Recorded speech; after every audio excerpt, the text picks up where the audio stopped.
नमस्कार दोस्तों, मैं पूजा महाजन आज फिर से अपने मल्टी चैनल पर आपका एक बार फिर से आपका स्वागत करती हूँ।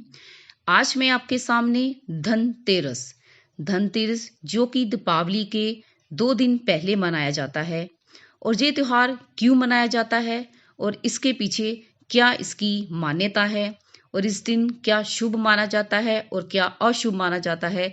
मैं चाहती हूँ कि आप लोग उसे ध्यान से सुनें।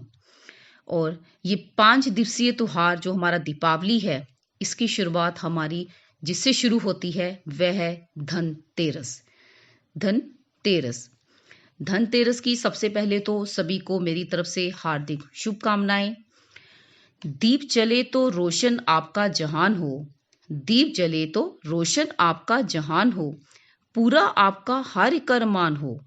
माँ लक्ष्मी जी की कृपा बनी रहे आप पर, माँ लक्ष्मी जी की कृपा बनी रहे आप पर। इस धनतेरस पर आप बहुत धनवान हो। शुभ धनतेरस। आप सबको मेरी तरफ से शुभ धनतेरस। धनतेरस धनतेरस का त्योहार जो कि कार्तिक कृष्ण की त्रयोदशी तिथि को मनाया जाता है। इस दिन में भगवान धनवंतरी, माँ लक्ष्मी और कुबेर भगवान जी की पूजा की जाती है। धनतेरस का पर्व धन और आरोग्य से जुड़ा हुआ है। धन के लिए कुबेर जी की और आरोग्य के लिए धनवंतरी जी की पूजा की जाती है। इस दिन नए नए सामान खरीदने की भी परंपरा है। इस दिन जो भी सामान आप लेकर आते हैं वे उसमें 13 गुना वृद्धि होती है। इसी दो जो भी हैं इस सम्मान को अपने घरों में लाते हैं, इसी कामना से लेकर आते हैं ताकि उनके घरों में सुख समृद्धि आकर बनी रहे। और जो कि धनवंतरी जो कि आयुर्वेद की देव हैं और उनकी पूजा करने से स्वास्थ्य संबंधी कोई बाधा नहीं आती, जीवन में कभी भी आर्थिक किल्लत ना आए, इसलिए इस दिन जम का दिया भी निकाला जाता है जिससे अकाल मृत्यु का भी समाप्त हो जाता है। और इस दिन लोग अपने घरों में सोना चांदी इन सब चीजों को लेकर आते हैं क्योंकि चांदी जो है वो चंद्रमा का प्रतीक है और चंद्रमा जो है वो शीतलता का प्रतीक है। इस दिन सभी लोग अपने अपने घरों में नए नए बर्तन लेकर आते हैं। अब मैं आपको ये बताना चाहती हूँ कि इस दिन लोग अपने घरों में क्या हमें लेकर आना चाहिए और क्या चीजें हैं जो हमें अपने घरों में नहीं लेकर आनी चाहिए, जो कि हमारे लिए हानिकारक साबित हो सकती हैं। तो सबसे पहले भगवान धन्वंतरी की धातु पीतल मानी गई है और हमें सिर्फ इस दिन पीतल के बर्तन ही खरीदना हमारे लिए शुभ माना जाता है। इस दिन हमें सोने चांदी पीतल आदि से संबंधित सामान खरीदना चाहिए। धनिया भी हमें इस दिन अपने घरों में लेकर आना चाहिए, इससे भी हमारे घरों में सुख समृद्धि आती है। और इसके बाद हमें झाड़ू को भी लक्ष्मी जी का प्रतीक माना गया है। इस दिन झाड़ू को लाना भी शुभ संकेत माना गया है। मान्यता है कि इस दिन लक्ष्मी हमारे घर में आती है और घर की नकारात्मक ऊर्जा जो है वो घर से बाहर जाती है।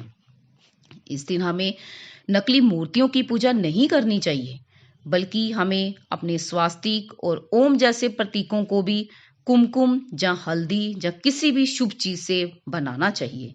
नकली प्रतीकों को भी हमें अपने घर में नहीं लाना चाहिए।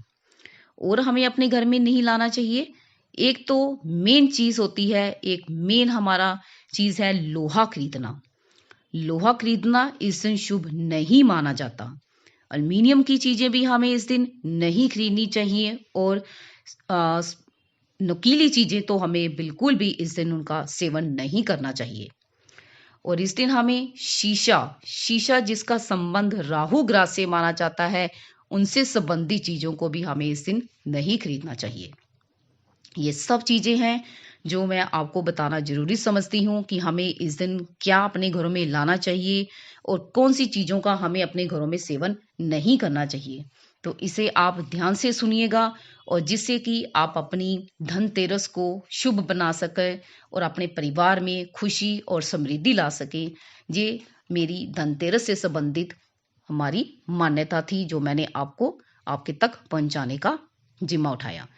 तो नेक्स्ट मेरी वीडियो में आप धनतेरस से संबंधित इसकी कथा सुनेंगे और दीपावली की भी कथा मैं अपनी अगली वीडियो में भेजूंगी। इसलिए आप जिन्होंने मेरे चैनल को सब्सक्राइब नहीं किया है तो प्लीज़ वो जल्दी से इन्हें सब्सक्राइब कर लीजिए, ताकि मेरी आने वाली वीडियो आप तक पहुंचती रहे। धनतेरस से संबंधित कथा भी और दीपावली से संबंधित कथा भी आप तक सभी तक पहुंचती जाए। धन्यवाद।